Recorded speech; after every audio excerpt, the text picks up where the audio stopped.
Good afternoon, everyone, and welcome to today's event, Highlights from the U.S. PIAAC Survey of Incarcerated Adults, Their Skills, Work Experience, Education, and Training. My name is Mary Ann Fox. I'm a Managing Director here at the American Institutes for Research, and we're thrilled to host today's event. I want to welcome today's speakers, the panelists, everyone here in the room, and everyone online. Before we get to the main event, I would like to take a moment to discuss some logistics. Approximately 200 people have registered to participate online. As of right now, all participants are muted. To ask questions at any time during today's presentation, please use the chat box in the control panel. We have people monitoring this chat box. For the participants in the room, please use the note cards in your folders to write down your questions and pass them towards the center aisle. We will collect the cards and the moderators will read aloud questions from the online chat box and from the note cards from the room. Whether you are asking questions online or in the room, please indicate which presenter or panel your question is directed to. We'll get to as many questions as time allows.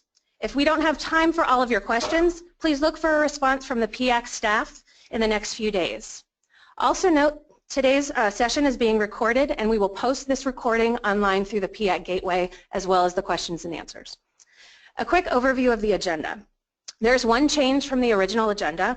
Dr. Peggy Carr, the NCES Acting Commissioner, had a death in her family and cannot be with us today. Dr. Stephen Provoznik, the U.S. Senior Technical Advisor for PIAAC at NCES, is presenting on her behalf.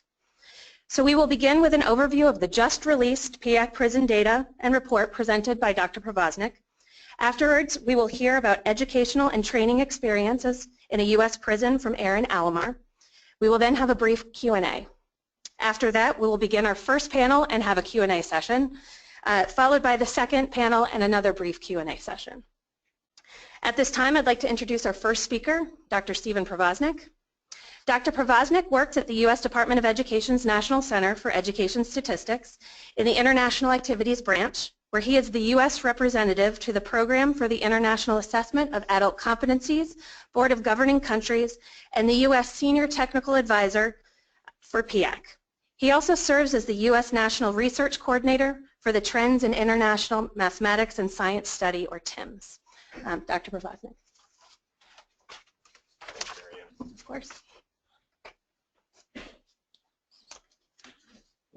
So we'll do a quick switch there. Very good. Can you all hear me? I'm going to try and adjust that. Good morning. Thank you all for coming. It's a real honor to finally be at the point that we can release these data, and while unfortunately Dr. Carr cannot be here today, I'm very pleased to be able to present her PowerPoint show and the results from the PIAAC study. In this presentation, I'm just going to run through briefly an orientation to what is the PIAAC prison study. We'll take a look at a profile of the U.S. incarcerated population. We'll look at some of the results, and then we'll focus on sort of two aspects that the report highlights: access to prison jobs and skill use, as well as participation in education programs and skills training programs. So just to begin, placing us in context, what is the PIAAC prison study? It was a nationally representative survey of the skills of incarcerated adults in the United States. It was administered in 2014. And it was administered to about 1,300 adults between the ages of 18 and 74. 98 state and federal prisons were included in the random sample. And this follows on a previous study, two previous studies actually, that NCES, the National Center for Education Statistics, which is the organization, part of the Department of Education, that sponsored this study. The previous studies that we had included the NALS, which is the National Adult Literacy Study in 1992, and NALL, the National Assessment of Adult Literacy in 2003. Both of them were adult literacy studies that were conducted nationally, including people from across the general population, and included a prison component. Following in those footsteps, PIAAC, which NCES has conducted among the household population, first in 2012 and again in 2014, has added on a prison study. So we conducted survey of adult skills of all adults in the United States between the ages of 16 and 74 in the U.S. household study that we refer to as the 2012-2014 study.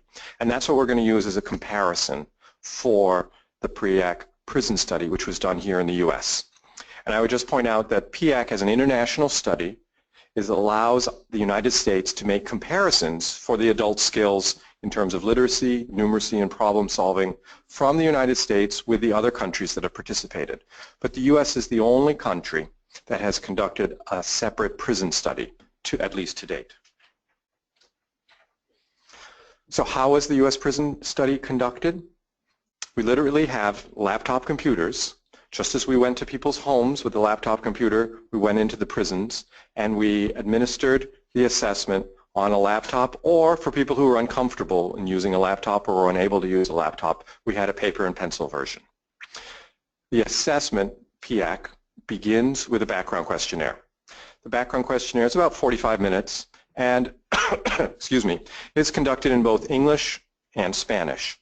The interviewer who comes in with the laptop asks the questions and enters the answers into the computer. The background questionnaire the background questionnaire that's used for the prison study is basically the same as what we used for the household study. So it's very easy to make comparisons of the data, but there are some adaptations that were needed. For example, instead of saying your current job for the prison study, we say your current prison job. In addition to the background questionnaire, there's about a 60-minute assessment of skills. The skills that were assessed were literacy and numeracy on the computer or on paper and pencil. There was also an assessment of problem solving in technology-rich environments that was only available on the computer, but those results are not in this report today. All of the data that are being released or have been released today are online, and we encourage researchers who have the time to dive in and to begin to explore the data to take a look. And I will talk a little more about that later. Let's move into a profile of the incarcerated adult population. Most of you who are here probably are already aware of the general profile of the adult population. It tends to be more male than the U.S. household population. 93% of the prison population were male compared to 49% for the household. It also tends to be overrepresented among Black and Hispanic adults. A full almost 60% of the prison population are Black and Hispanic versus about 26% of the U.S. population. And the reason for that has to do with the difference of the incarceration rates. These are not PIAAC data. We've borrowed this from the Bureau of Justice Statistics. But if looking at these data, you can see the great disparities in the incarceration rates, where Black males are 4 to 5 times more likely to be incarcerated than white males, and Hispanics about 3 times more. Continuing with the profile in terms of age, we know that the U.S. prison population tends to be younger than the U.S. household population. About 60% fall between the age range of 25 and 44 versus about 36 in the U.S. household population. And in addition, the U.S. prison population tends to have more adults who were born in the United States, 93 versus 86%. Looking in terms of education, level of education that's been completed, the prison population tends to have lower levels of education than we find among the U.S. household population.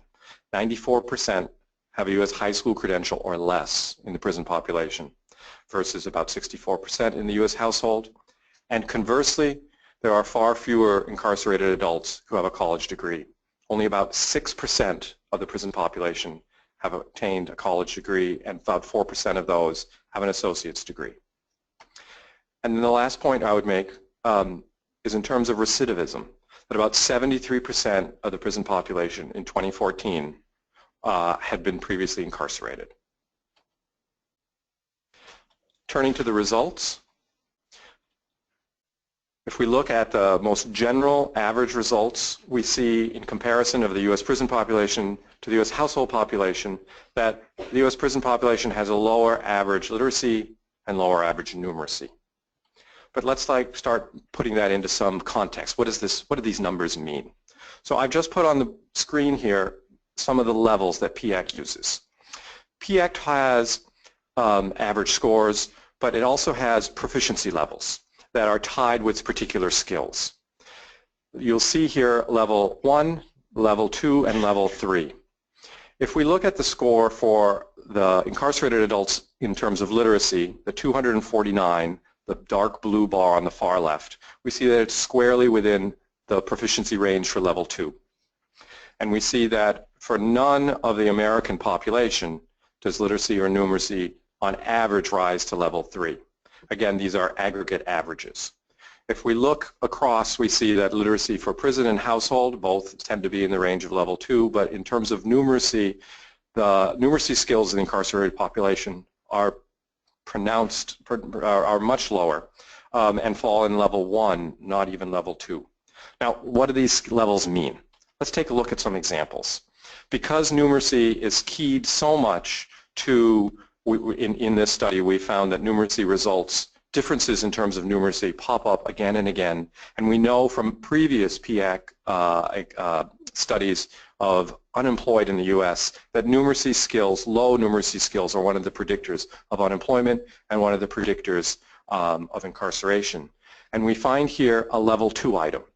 So remember we saw in the previous slide that the incarcerated population on average is not yet at level 2. So this is an item then that would be very difficult for on average for much of the population. And this is a simple item from our point of view where the test taker is presented with factory data in the gray graph and a bar chart. And they're asked specifically to find 2 mistakes in the bar graph. And so when they compare the data, they can see that there were 2 months that are inverted or are flipped. And that's what they're supposed to identify, where that mistake was made. As a level 2 item, about 48% of the prison population are likely to be able to get this type of an item correct. In comparison with the U.S. household population, about 71% of the U.S. household adult population could get this sort of answer correct. Now to go on to what's a level 3 item. Remember when we saw before that that was well above the average for the incarcerated population, and we find that the test taker in this case is presented with information about a shoe sale. The test taker is asked to calculate the total amount that one would have to pay if you were to buy both pairs of shoes during the sale. The sale there is buy 1 pair, get the second one, equal or lesser value for half price. So it's a matter of adding the 2, dividing the lesser price, and a simple calculation, one would think. And yet, only about 14% of the prison population, based on the PIAAC results, would be able to get this item correct. And only about 38% of the U.S. household population are able to get this item correct. These are very brief descriptions here that I put on the screen attached to the different levels. Each level is connected with a concrete set of skills, and in the report I encourage you, if you can look at it, you will find a description not only for the literacy levels but for the numeracy levels for all of these skills. Turning then, now that we have a little sense of what we mean by level 1 and level 2, we're not talking about tremendously difficult sort of items. We can see here the literacy scores. Let me point out first, down in the bottom here where I have circled in red, we've reproduced the percentages from the profile tables that we just looked at. So this is to say that 34% of the incarcerated population are white, compared with 66% of the U.S. household population. So if you look across the bottom below the bars, you can be reminded of what are the distributions for these particular populations. So turning then to the levels, we see here that the literacy scores for incarcerated adults tend to be lower. Remember, on average, they're lower for the whole prison population. But when you break it down by race ethnicity, we find that it's only lower for white and for other race ethnicities. There's no measurable difference for Black and Hispanic incarcerated adults between the incarcerated adults and their household peers. In terms of numeracy, however, we find that across all the race ethnicities that the average numeracy scores are below those of their household peers. And here you can see that some of them are very low. Looking at it in terms of education, we find again that numeracy is lower than the household peers, even controlling for the same level of education. In this case, we're looking at those who have less than a high school diploma. We find there's no difference in terms of literacy between those who are incarcerated and in the general population, but in terms of numeracy, again, the incarcerated population has a lower average numeracy score than the household population at that level of education. Turning then to the first area of our focus, which has to do with access to prison jobs. Remember, I said that there's a background questionnaire. It's a very extensive questionnaire that is both for the household and adapted for the prisons, for those in prisons, that talks about what job you have, what you do in the job, what's the nature of the job. We found, first of all, by comparing for job status, that those who had a job tended to have higher literacy scores than those who did not have a prison job. But in terms of numeracy, there was no measurable difference. We also found that in terms of what they could do in the job, that there was little opportunity or perhaps little occasion in which they were able to use literacy and numeracy skills. These are the percentages of incarcerated adults who say that they never get to use these particular spelled out literacy skills or numeracy skills. There are far more that were asked about, and we just selected these to give sort of a sense. And you'll see that as simple as reading directions or instructions, that sort of a numeracy skill, 47% of incarcerated adults say they never have to do that on their prison job. And in terms of the numeracy skills that are relatively basic, using numbers, fractions, or decimals, over 80% report they never ever have occasion to use these skills in their prison job. Turning then to this, give a quick highlight of the last chapter, which looks at education programs and job training programs. We find from PIAAC that a total of 42% of incarcerated adults completed some education during their period of incarceration. The great majority of them completed a high school diploma or GED. We see that 58% did not complete some level of education. But that doesn't mean that they weren't studying or didn't take a course. This means that they, in the time period when the survey was administered, that they had not completed anything.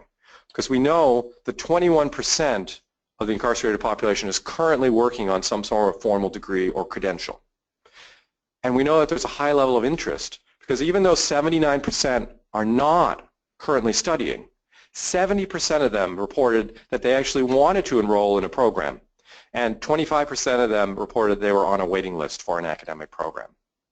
30%, however, said they did not want to enroll in any academic program. So we delved into some of these in terms of the background questionnaire, asking people both why they wanted to enroll and why they didn't want to enroll. Here's some of the highlights from the reasons that that incarcerated adults said they wanted to enroll in an academic program. You'll see at the top excuse me, the top two reported reasons were that they wanted to increase their knowledge or skills, and they wanted to increase their possibility of getting a better job when they got out. That accounted for about 80% of those who wanted to enroll. In comparison, why did people say they didn't want to enroll? The three most popularly chosen answers were that the classes and programs that were offered were just not useful, they didn't have the qualifications necessary to enroll, and that they didn't want to give up a voluntary or work assignment that they had.